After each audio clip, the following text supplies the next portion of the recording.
If you only knew the power of the dark side. It's a trap! It's not a trap, but it is another edition of Game Over, Johnny.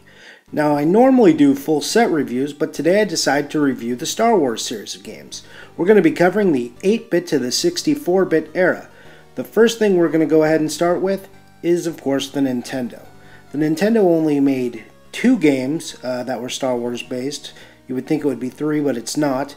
And those games are Star Wars, we'll look at that here, and then Empire Strikes Back. The box art is consistent, so that's nice.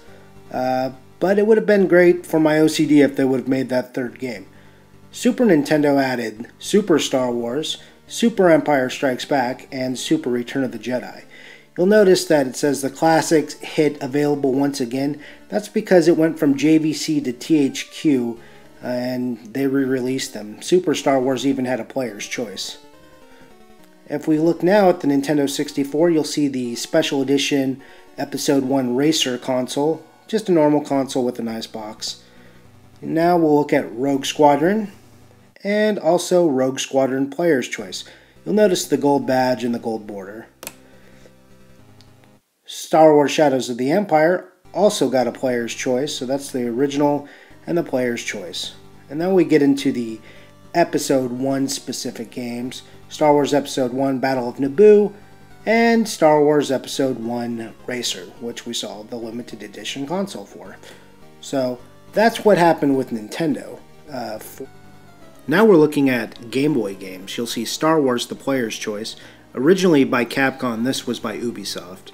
And then you'll see Star Wars The Empire Strikes Back by Ubisoft, and then Return of the Jedi, well, Super Return of the Jedi by Black Pearl. Now we'll go on to the Game Boy Color games. And we had Yoda Stories. Interesting game. And then, kind of hard to find, Star Wars Episode 1 Obi-Wan's Adventure. And then Star Wars Episode 1 Racer. This has a strange box. It's a little bit fatter because the game came with the rumble feature, so I'll just show you kind of the difference in the thickness. It doesn't seem too bad when they're right next to each other, but when you hold them you can definitely feel the difference. So there they are side by side. So 3 Game Boy Color games, 3 regular Game Boy games, and now on to PlayStation. The first one we'll see is Star Wars Rebel Assault 2, The Hidden Empire, which had a greatest hits available. And then Star Wars Dark Forces, also a greatest hits available. And then Star Wars Demolition. And then Star Wars Episode 1 Jedi Power Battles, which also had a greatest hits and a variant. Phantom Menace, which also had a greatest hits. And Star Wars Masters of the Teräs Käsi or Teräs Kai, I'm not sure. Now we're going to move on to Sega, which didn't have games for the Genesis or the Master System, except overseas. They did have it for the Sega CD. So we see Rebel Assault, and then the worst titled game, the Software Toolworks Star Wars Chess. Now we're going to move on to the rest of them, and that was the 32X game, Star Wars Arcade, which is their only exclusive title. The rest are just remakes or ports. Star Wars Demolition, Star Wars Episode 1 Racer, and Star Wars Jedi Power Battles, which you've seen before. And now we're going to go up to Game Gear. I'm missing one, I'm missing Star Wars, but we do see Super Star Wars Return of the Jedi.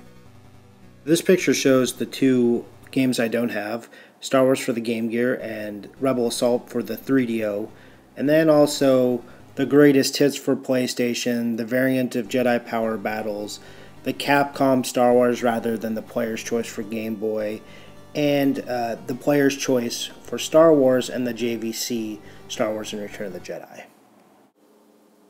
Okay, that does it for the video. You can look at a few of my favorite pictures for Star Wars, and if you hold on till the very end, I do a checklist, which I will also put in the description, that lists all the games if you are looking to complete this set yourself. You can also see the checklist and a write-up at gameover-johnny@blogspot.com.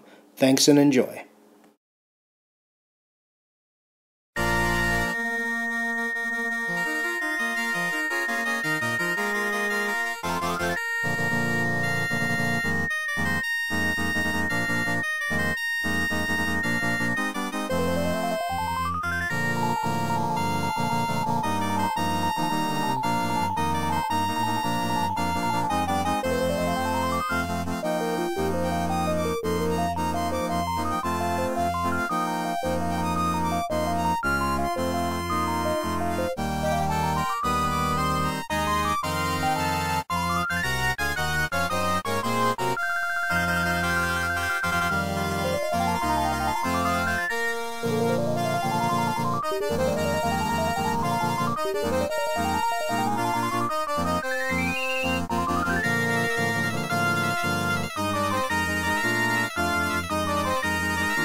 It's a trap!